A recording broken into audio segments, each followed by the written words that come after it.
বঙ্গভবন থেকে রাষ্ট্রপতি মোহাম্মদ শাহাবুদ্দিন জাতির উদ্দেশ্যে ভাষণ দিচ্ছেন। আমরা সরাসরি যোগ দিচ্ছি রাষ্ট্রপতির ভাষণে। আজকে আমি রাজপথ থেকে বঙ্গভবনে এসেছি।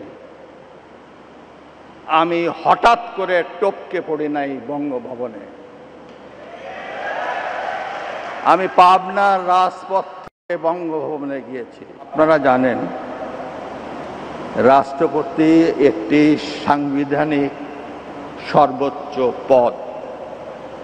এদিকে রাষ্ট্রপতিকে অপসারণ করে কঠিন বিপদে ডক্টর ইউনূসের সরকার। রাষ্ট্রপতি শাহাবুদ্দিন চুপ্পুর ছবি সরানোকে কেন্দ্র করে খেপে গিয়ে একই বলেছেন রাষ্ট্রপতি বঙ্গভবন থেকে সরাসরি বার্তা দিয়েছে, এ যেন এক কঠিন বার্তা ডক্টর ইউনূসের জন্য। ডক্টর মোহাম্মদ ইউনূসের ক্ষমতা উল্টে দিতে পারি এবং আমার সেই ক্ষমতা রয়েছে। ইতিমধ্যে সেই হুঙ্কারগুলো দিয়েছেন রাষ্ট্রপতি।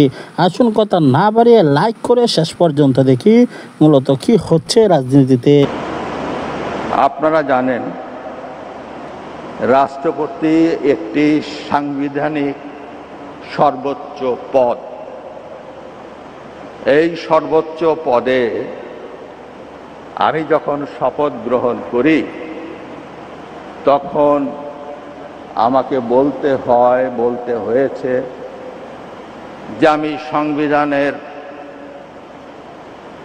রক্ষণ, সমর্থন ও নিরাপত্তা বিধান করিব।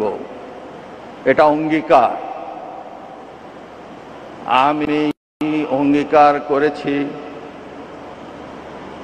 যে আমি রাগ, অনুরাগ বা বিরাগের বশবর্তী না হইয়া সকলের প্রতি আমি আইন অনুযায়ী সমান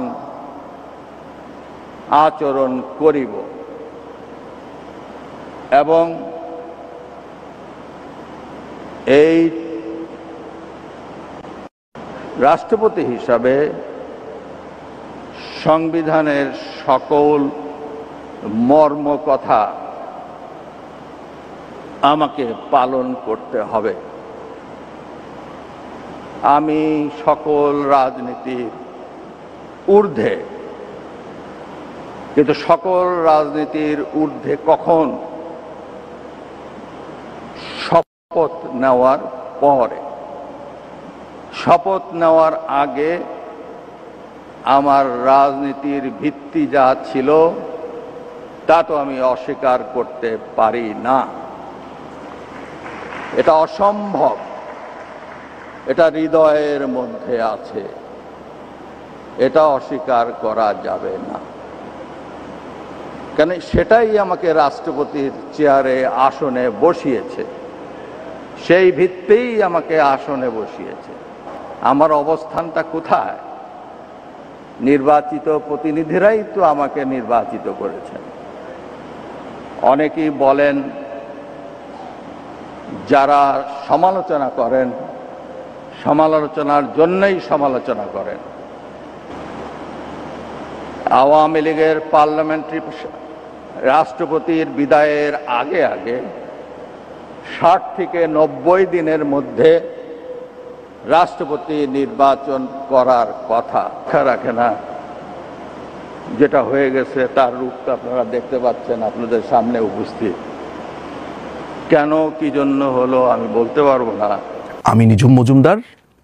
আজকে 18ই অগস্ট, ইংল্যান্ড সময় 3টা 7 আমি চ্যালেঞ্জ দিলাম এই পিনাকি ভট্টাচার্যকে, ওর যত বাপ আছে এই দুনিয়াতে, যত বই আছে এই দুনিয়াতে, যত গবেষক আছে এই দুনিয়াতে, সমস্ত বাপ, গবেষক, বই সব কিছু নিয়ে আমার সাথে ডিবেট করতে আসুক এবং আমরা স্থান নির্ধারণ করব।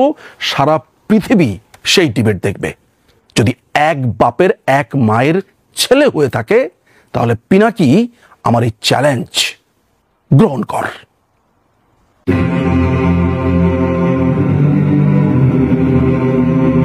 এই দেশের সমস্ত রাজাকারদের অ্যাপোলজিস্ট এবং রাজাকারদের সবচাইতে কাছের এখন বন্ধু হচ্ছে পিনাকি ভট্টাচার্য। পিনাকি ভট্টাচার্য গতকালকে ফেসবুকে একটা পোস্ট লেখে এবং আমাদেরকে জানানোর চেষ্টা করে যে মুক্তিযুদ্ধে নাকি পাকিস্তানিরা বাংলাদেশের মাত্র 2000 মানুষকে মেরেছে, 2000 মানুষকে মাত্র হত্যা করেছে। এটা হচ্ছে পিনাকির দাবি, এবং এই দাবি করতে গিয়ে সে কিছু নথিপত্র হাজির করছে, বলেছে এগুলো নাকি বঙ্গবন্ধুর সরকারই নাকি এগুলো পাবলিশ করে। আপনারা নিশ্চিতভাবে, আমি নিশ্চিত এটা শোনার পরে আপনাদেরও মেজাজ খারাপ হয়েছে, আপনারা নানান রকমের রিয়্যাক্ট করছেন, সেসব রিয়াকশনে আমি যাব না। আপনাদেরকে একটা তথ্য আমি দিতে চাই, সেটা হচ্ছে 2013 সালের 14ই সেপ্টেম্বরে রাত 8টা 58 পিনাকি ভট্টাচার্য একটা লেখা লেখেন সামহোয়ার ইন ব্লগে। এটি 2013-তে লেখে। সেখানে সে লেখে মুক্তিযুদ্ধের শহীদ 3 লক্ষ নাকি 3 মিলিয়ন এরকম শীর্ষক একটা নিবন্ধ লেখে, এবং সে সেখানে প্রমাণ করার চেষ্টা করে যে মুক্তিযুদ্ধের শহীদের সংখ্যা 30 লক্ষ এবং রাজাকাররা এই সংখ্যাকে কমিয়ে মুক্তিযুদ্ধের গুরুত্ব কমাতে চায়। আমি তার সেই লেখা থেকে একটু আপনাদেরকে পাঠ করে শোনাবো। পিনাকি সে 14ই সেপ্টেম্বর 2013-তে লিখেছে, জামাতের পক্ষ থেকে একটা বিতর্ক চালু করা হয়েছে মুক্তিযুদ্ধের শহীদের সংখ্যা নিয়ে, এর ফলে তাদের অপরাধ লঘু করে দেখানোর একটা প্রচেষ্টা মাত্র। আবার সংখ্যায় অল্প হলেও কেউ কেউ দুম করে মুক্তিযুদ্ধের শহীদের তালিকা চেয়ে বসেন। একটা গণযুদ্ধে শহীদের নামের তালিকা করা হয় কিনা সে বিষয়ে অসম্পূর্ণ ধারণা থাকার কারণে খুব সুকৌশলে তারাই তালিকা তত্ত্ব হাজির করেন। পৃথিবীতে যত যুদ্ধ হয়েছে সে যুদ্ধগুলোর কোনোটিতেই বেসামরিক মৃত্যুর কোনো নাম ধরে তালিকা নেই। এমন তালিকা এখনো করা হয় না, কারণ এটা করা সম্ভব না। যুদ্ধ একটা অস্বাভাবিক অবস্থা, এটা রোড ট্রাফিক অ্যাক্সিডেন্ট নয়। এ সময় শুধু তথ্য সংগ্রহের সমস্যা নয়, এই অস্বাভাবিক অবস্থায় আরও অনেক ঘটনা ঘটে। যেমন ব্যাপক সংখ্যক মানুষ দেশ ত্যাগ করে, তাদের মধ্যে অনেকেই ফেরে না, অনেকেই পরিবার থেকে বিচ্ছিন্ন হয়ে যান, পরিবার সমাজবিহীন ভবঘুরে মানুষরাও নিহত হন যাদের খোঁজ পাওয়া সম্ভব হয় না।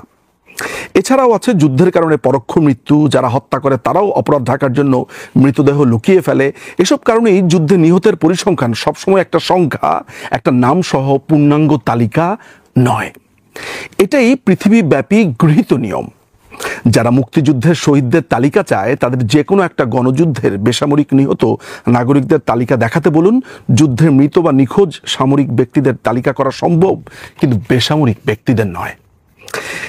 এই এস্টিমেশন কিভাবে করা হয়? আজ জেরুমেল তার চায়নাস ব্লাডি পলিটিক্স বইয়ে এবং লিথাল পলিটিক্স বইয়ের পরিশিষ্ট গণহত্যার পরিসংখ্যান কিভাবে করতে হয় সেটার একটা মেথোডোলজি দিয়েছেন। আগ্রহীরা পুরোটা দেখতে পারেন। প্রিয় দর্শক, সম্পূর্ণ ভিডিওটি দেখলেন, বুঝতে পেরেছেন ভিডিওটি গুরুত্বপূর্ণ। টঙ্গীপাড়ার যে ভিডিওগুলো আমরা দেখেছি, বুঝতেই পেরেছি যে অবশ্যই শেখ হাসিনা দেশে ফিরে আসবেন, আর সেই মর্মে কিন্তু সকলেই প্রস্তুতি নিচ্ছে। বিশেষ করে ছাত্রলীগ কিন্তু রীতিমতো তারা আলোড়ন সৃষ্টি করছে, পুরা ঢাকায় তাণ্ডব শুরু করে দিয়েছে। প্রিয় দর্শক, আর কথা না বাড়িয়ে আজকের মতো বিদায় নিচ্ছি। দেখা হবে অন্য ভিডিওতে। ভালো থাকুন, সুস্থ থাকুন। আসসালামু আলাইকুম রহমতুল্লাহ।